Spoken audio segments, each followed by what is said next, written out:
Railway ते Shyam YouTube channel पर आप सभी लोगों का स्वागत है। लगातार मैं आप सभी लोगों की एग्जाम एसएससी एमटीएस हवलदार भर्ती परीक्षा 2025 को ध्यान में रखते हुए पीवाई के प्रश्नों की जो हमारी सीरीज चली उस सीरीज में आज का अपना सेट संख्या 12 हो जाता है और आज का जो पेपर होने वाला है वो 8 मई 2023 की तृतीय पाली का ये पेपर होने वाला है। तो आज की इस वीडियो को आपको शुरू से लेकर के एंड तक फुल वॉच करते रहना और आज की जो जीके के 25 प्रश्न पूछे गए थे उनमें से आप कितने प्रश्न सही कर पाते हो कमेंट बॉक्स में आपको अपना स्कोर है वो शेयर करना है। और वीडियो पसंद आए तो वीडियो को आप लोग लाइक और चैनल को आप लोग सब्सक्राइब करना ना भूलें और इस वीडियो को अपने दोस्तों के पास जरूर शेयर कीजिएगा और उनसे भी कहिएगा कि आप कितने प्रश्न कर पाते हो करके हमें स्कोर है बताइएगा। तो चलिएगा फिर शुरू करते हैं आज का अपना सेट बिना कोई टाइम वेस्ट करें। तो पहला प्रश्न है कि निम्नलिखित में से कौन सा भारत का पहला मानव अंतरिक्ष उड़ान कार्यक्रम है। तो बताओ कौन सा है। पहले प्रश्न का राइट आंसर क्या हो जाएगा। तो ये हो जाएगा गगनयान। एक का दूसरा ऑप्शन देने वालों का सभी का राइट आंसर हो जाएगा। चलिएगा अगला प्रश्न आ जाता है। प्रश्न संख्या 2 है कि महात्मा गांधी ने अखिल भारतीय हरिजन सेवक संघ की स्थापना कब की थी। तो बताओ कब हुई थी अखिल भारतीय हरिजन सेवक संघ की स्थापना। प्रश्न संख्या 2 का राइट आंसर क्या हो जाएगा। तो ये स्थापना की गई थी 1932 में। 2 का चौथा ऑप्शन देने वालों का राइट आंसर हो जाएगा। प्रश्न संख्या 3 आ जाता है आपके सामने कि रविन्द्रनाथ टैगोर द्वारा लिखित गल्पगुच्छ डॉट डॉट का एक संग्रह है। तो ये किसका एक संग्रह हो जाता है गल्पगुच्छ। 3 का राइट आंसर क्या हो जाएगा। 3 के चारों ऑप्शन आपकी स्क्रीन पर शो हो रहे हैं। तो ये लघु कथाओं का हो जाता है। 3 का चौथा ऑप्शन देने वालों का राइट आंसर हो जाएगा। प्रश्न संख्या 4 आ जाता है कि निम्नलिखित में से किसने 25 अक्टूबर 2022 तक पुरुष टेनिस एकल में सर्वाधिक ग्रैंड स्लैम टूर्नामेंट जीते। तो बताओ ये किसने जीते हैं। प्रश्न संख्या 4 का राइट आंसर क्या हो जाएगा। 4 के चारों ऑप्शन आपकी स्क्रीन पर शो हो रहे हैं। तो ये जो जीते हैं वो राफेल नडाल ने जीते हैं। 4 का दूसरा ऑप्शन देने वालों का करेक्ट आंसर हो जाएगा।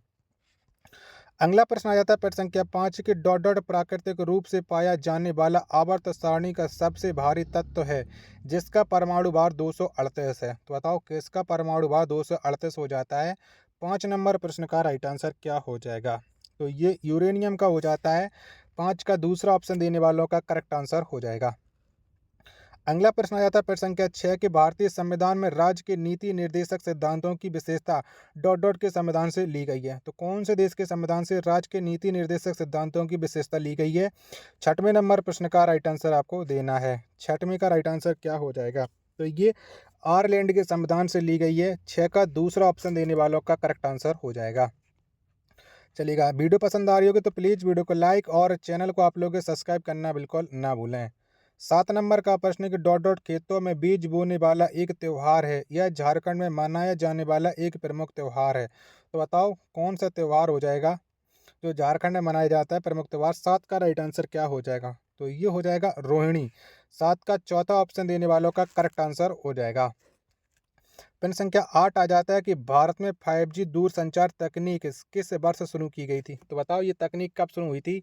8 नंबर प्रश्न का राइट आंसर क्या हो जाएगा। तो भारत में 5G दूरसंचार तकनीक की जो शुरुआत है वो 2022 में की गई थी।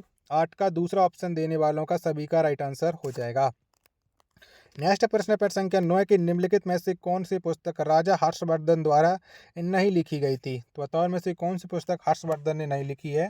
प्रश्न संख्या 9 का राइट आंसर क्या हो जाएगा। तो अमुक्त माल्या ये हर्षवर्धन के द्वारा नहीं लिखी गई है। बाकी के रत्नावली नागनद्दा और प्रियदर्शक इन पुस्तकों को लिखा गया है। 9 नंबर प्रश्न का दूसरा ऑप्शन देने वालों का राइट आंसर हो जाएगा। प्रश्न संख्या 10 आ जाता है कि 2011 की जनगणना के अनुसार भारत के निम्नलिखित में से किस केंद्र शासित प्रदेश की जनसंख्या सबसे कम है। तो बताओ कौन से प्रदेश की जनसंख्या सबसे कम है। प्रश्न संख्या 10 का राइट आंसर क्या हो जाएगा। तो ये लक्षद्वीप की सबसे कम जनसंख्या हो जाएगी। दूसरा ऑप्शन देने वालों का राइट आंसर हो जाएगा। 11 नंबर का प्रश्न आ जाता है कि निम्नलिखित में से खिलजी वंश के संस्थापक कौन थे। तो बताओ इनमें से कौन से व्यक्ति के द्वारा खिलजी वंश की स्थापना की गई थी। 11 नंबर प्रश्न का राइट आंसर क्या हो जाएगा। 11 के चारों ऑप्शन आपकी स्क्रीन पर शो हो रहे हैं। तो जलालुद्दीन फिरोज खिलजी ने की थी। पहला ऑप्शन देने वालों का राइट आंसर हो जाएगा। चलिएगा अगला प्रश्न आ जाता है प्रश्न संख्या 12 अर्थशास्त्र का कौन सा नियम कहता है कि बुरी मुद्रा अच्छी मुद्रा का मुद्रा को प्रचलन से निकाल बाहर करती है? तो ये कौन सा नियम कहता है? 12 का आंसर आपको देना है। 12 के चारों ऑप्शन आपकी स्क्रीन पर शो हो रहे हैं। तो ये हो जाएगा ग्रेशम का नियम। तीसरा ऑप्शन देने वालों का राइट आंसर हो जाएगा। चलिएगा, वीडियो पसंद आ रही होगी तो प्लीज़ वीडियो को लाइक और चैनल को आप लोग सब्सक्राइब करना बिल्कुल ना भूलें। 13 नंबर का प्रश्न है, गवर्नर जनरल लॉर्ड डलहौजी ने डॉट डॉट की रियासत के बारे में कहा था कि ये चेरी फल एक दिन हमारे ही मुँह में आकर गिरेगा। तो ये कौन सी रियासत के लिए कहा था?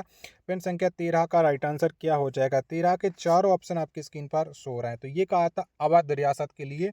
तीसरा ऑप्शन देने वालों का राइट आंसर हो जाएगा। पेन संख्या 14 आ जाता है कि निम्नलिखित में से किस नृत्य को एक हर्र के नाम से भी जाना जाता है, जिसमें एक नर्तक एक ही नृत्य प्रदर्शन में कई भूमिकाएं निभाता है? तो ये कौन से नृत्य से इसका संबंध हो जाएगा? पेन संख्या 14 का राइट आंसर आपको देना है। तो इसका संबंध हो जाता है भरतनाट्यम से। पहला ऑप्शन देने वालों का राइट आंसर हो जाएगा। पेन संख्या 15 आ जाता है कि ब्लैक बक राष्ट्रीय पार्क डॉट डॉट में स्थित है। तो बताओ ये कहाँ पर स्थित हो जाता है? ब्लैक बक राष्ट्रीय पार्क। 15 नंबर प्रश्न का राइट आंसर क्या हो जाएगा? तो ये स्थित हो जाता है गुजरात में। 15 का दूसरा ऑप्शन देने वाले सभी लोगों का राइट आंसर हो जाएगा। नेक्स्ट प्रश्न पर संख्या 16 आ जाता है कि निम्नलिखित में से कौन सा थैलोफाइटा का एक उदाहरण नहीं है? तो बताओ इनमें से कौन नहीं हो जाएगा थैलोफाइटा का उदाहरण?